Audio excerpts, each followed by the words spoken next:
Au sommaire de cette édition, des QR codes implantés sur les panneaux de rue et autres lieux chargés en patrimoine font renaître l'histoire de la ville des Avirons. Un an d'implantation au Thévlave pour les Gîtes de France, un atout pour la richesse de nos terroirs. Vendredi 8 mars, journée internationale des droits des femmes. Qu'en pensent les femmes avironnaises? La médiathèque Jean-Bernard des Avirons met à l'honneur la femme pour sa programmation culturelle de ce mois de mars. Football, entretien exclusif avec le nouveau coach de l'OCA, Samuel Leveneur. Selon lui, sur le terrain, le plus important, c'est le mental. Quoi voir et faire aux Avirons ce week-end? On vous dira tout sur l'agenda de la ville en fin d'édition. Quel temps aux Avirons ce samedi et dimanche? Retrouvez la météo locale complète des Avirons en clôture de journal.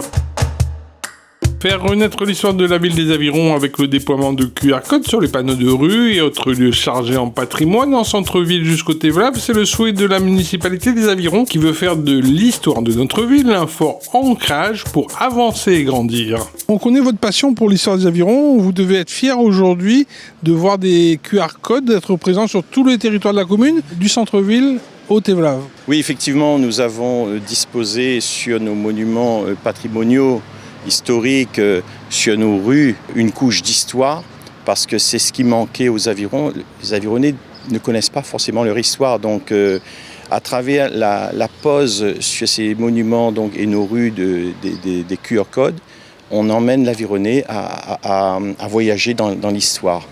Et c'est quelque chose d'important parce que si on a un projet de territoire, ce projet-là, pour qu'il prenne forme et qu'il puisse s'enraciner, il faut justement une profondeur, il faut aller dans l'histoire. Donc il faut qu'il s'enracine. Et ce travail-là, qui a nécessité quand même beaucoup de temps de recherche en matière d'histoire, et aujourd'hui est là. Et donc il faut le faire profiter à l'ensemble de la population. Donc il y a une possibilité aujourd'hui, que ce soit les écoles, que ce soit de manière individuelle, d'organiser donc des déambulations dans nos rues vers nos monuments et arriver devant un monument comme ça, comme l'église des Avirons, qui date où la première pierre a été posée à l'époque, pas dans cette forme actuelle, mais c'était une chapelle en bois, a été posée en 1846, pour être inaugurée en 1848, donc la veille de l'abolition de l'esclavage, je veux dire. C'est important que ce soit donc des Avironnais, que ce soit des touristes qui arrivent là, qui se posent des questions sur ce monument et qui trouvent à travers ce QR code les réponses à leurs préoccupations et leurs questions. Au Thévlave, ce sont les Gîtes de France qui ont fait l'actualité du village cette semaine. Le réseau et label historique de la location saisonnière se réjouit pleinement du choix de son implantation administrative et logistique. Il y a un an, au cœur même du village forestier en devenir, un atout indéniable pour faire briller une réunion touristique et fière de sa ruralité, source de richesse de nos terroirs. On est venu dans ce village pour incarner vraiment le produit qu'on souhaite mettre en avant à travers la casse créole et le milieu rural. Aujourd'hui, on prépare l'Assemblée générale des Gîtes de France qui aura lieu le 19 mars avec l'ensemble du conseil d'administration. Et l'objet pour nous, c'est de faire un petit rappel sur l'année 2023 et de faire une projection sur l'année 2024 avec les projets en cours et à venir. Est-ce qu'on peut dire qu'être au Thévlave, aux portes du parc national, un village créole, Gîtes de France, il y a la même symbolique de tout ça? C'était une évidence de venir ici, non ? Tout à fait. Alors c'est vrai que Gîtes de France à l'origine est installé à La Réunion pour mettre en valeur le milieu rural. Une opportunité s'est présentée à nous pour s'installer ici au Thévlave. Donc porte du parc national, ça vient aussi avec nos valeurs de préservation de l'environnement. Et puis le Thévlave, anciennement village créole, incarne complètement nos valeurs. Donc c'était une logique pour nous de venir nous installer ici. L'idée, c'est de venir se reconnecter à nos traditions, aux valeurs rurales, de valoriser l'emploi local également. Donc, à travers l'hébergement et la réservation via Gîtes de France, on vient vraiment dynamiser l'emploi local. Il y a des activités de loisirs qui sont disponibles également sur la commune. Donc, vraiment, venez au Thévlave pour vous détendre, pour passer vos week-ends, vos séjours. On a de la chambre d'hôtes, on a du gîte de grande capacité et venez nous voir pour faire la réservation. Bonjour Avironnais, Avironnaises, comment il est? Voilà, c'est ici, sous ces kiosques, qui aura lieu le grand concours final de racines mélangées, patates, songes, conflore, tout ça à base de cuisine. Mais il y aura une présélection avant le 7 avril à l'espace couvert du marché forain du Thévlave et le grand concours le dimanche 21 avril. c'est ici qu'aura lieu le concours Racines mélangées dans ce restaurant-là, le Festival de terroir, le dimanche 21 avril. Et m'y signale Azote que les formulaires les déjà sur Facebook. Nous comptons sur Azote, inscris Azote sur Facebook, viens Didine. Ce vendredi 8 mars, aux quatre coins de la planète, on célèbre depuis 1975 la Journée internationale des droits de la femme. Place des femmes dans la société, inégalité, préjugés. La France reconnaît le 8 mars comme Journée internationale des droits des femmes à partir de 1982. Alors que pensent les Avironnaises de cette journée mondiale ? C'est une journée importante parce que les droits de la femme sont encore bafoués. Il faut qu'on se batte encore pour avoir l'égalité. L'égalité, elle n'est pas partout. L'égalité, elle n'est pas partout, mais quand on est une femme, on a cette force intérieure. On a enfanté, pour la plupart. On connaît la souffrance de l'accouchement. On est forte. Ah oui, une femme est beaucoup plus forte que les hommes. Ça, il n'y a pas de doute là-dessus. Mais on n'est pas égalitaire dans les droits sociaux. Et tu rêves d'une société comment ? Où l'homme et la femme seraient pleinement égaux ? Ou la femme sera un petit peu dominante ? La femme sera toujours dominante. Mais dans la société actuelle, il faudrait que tout soit à 50-50. Tu trouves qu'il y a une certaine égalité entre les hommes et les femmes ? Est-ce qu'il y a un combat à mener ? On n'aura jamais l'égalité, mais le travail, si la femme donne autant que l'homme, je ne vois pas pourquoi il y aurait une différence au niveau du salaire. Donc actuellement, est-ce que tu trouves qu'il y a une priorité qui est donnée aux hommes et pas aux femmes ? Non, pour moi, je trouve qu'en ce moment, on commence à faire voir que la femme a quand même autant de droits. Quels sont ces droits que tu aimerais voir amplifiés pour que les femmes aient réellement des droits ? Mais on a déjà nos droits. On est libre déjà, on est libre de travailler alors que dans le temps, c'était pas possible. Non, on a tous les droits. Non, moi, je trouve qu'on est quand même égal aux hommes. À la page culturelle, la médiathèque Jean-Bernard des Avirons propose en ce mois de mars 2024 un mois destiné aux femmes. Toute une série de rencontres littéraires et d'échanges autour d'expositions et d'invités vous plongeront dans un univers où la femme prend toute sa place. La médiathèque, il met en avant des femmes qui inspirent. Des femmes qui ont réussi, des femmes artistes. Et par exemple, cette année, on a raison d'insister, nous avons mis ça au pluriel. Au pluriel, pourquoi ? Parce qu'on a plusieurs femmes sera présente, et au pluriel parce que les journées sera multipliées. Donc nous donnons notre rendez-vous dès vendredi soir avec une exposition qui s'appelle Val Papang de Muriel Cully. Donc elle y fait un travail de création artisanale ou d'art, enfin.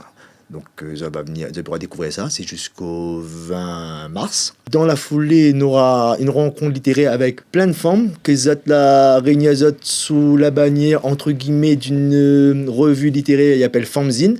Donc par l'intermédiaire de sa directrice littéraire et l'éditrice, c'est Julie Legrand.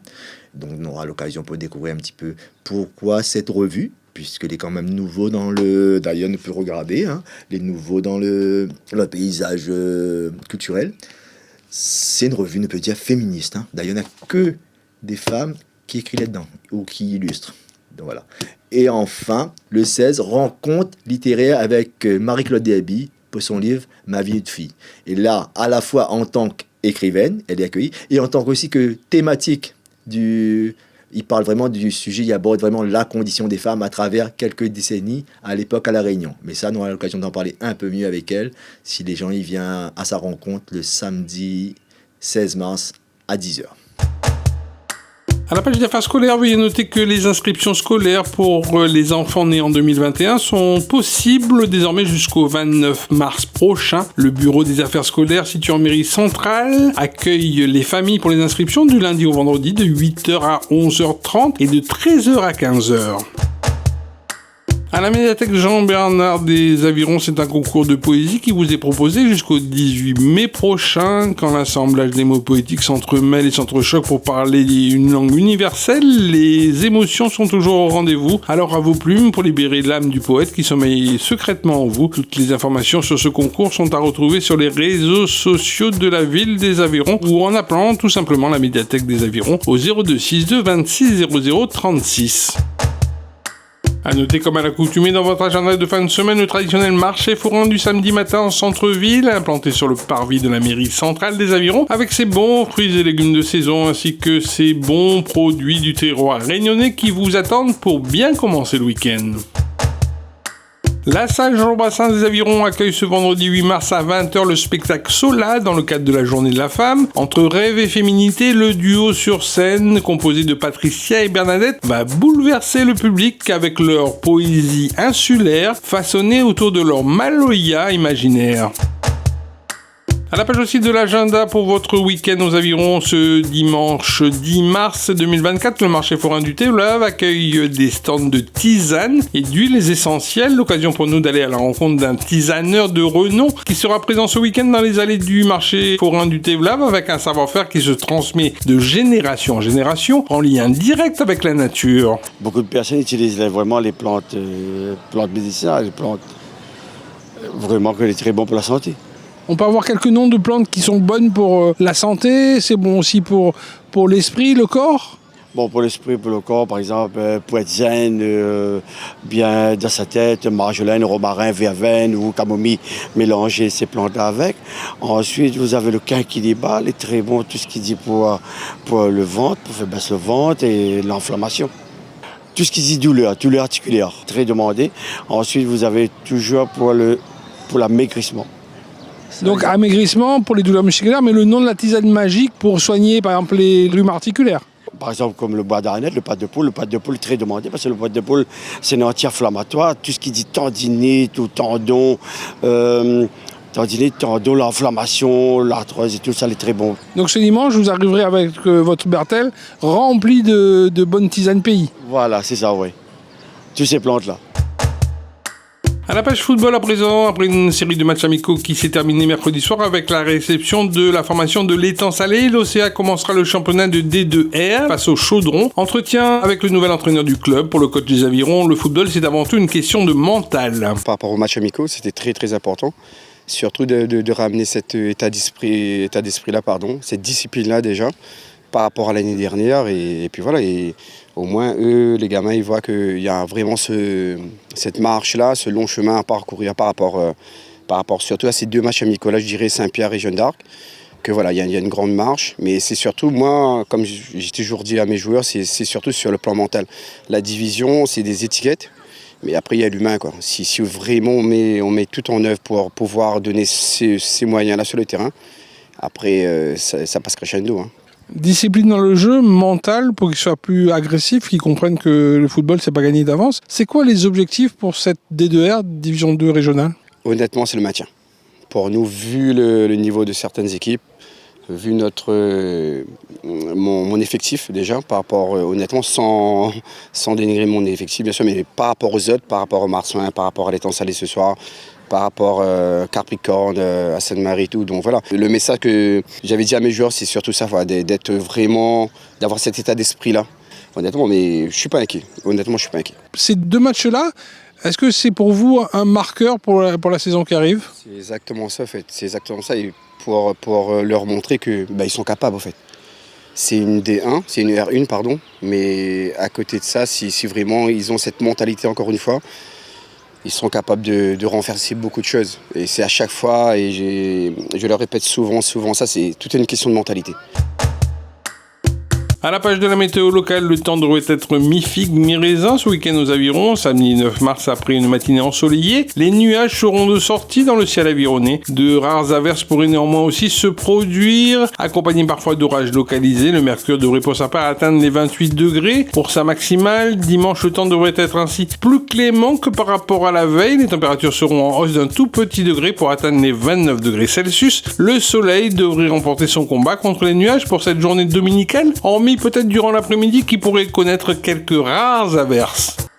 Merci de votre attention et restez connectés sur toute l'actualité de la ville des Avirons en continuant à nous suivre sur les plateformes YouTube, Facebook, SoundCloud ainsi que sur Instagram mais aussi sur www.mairie-aviron.fr.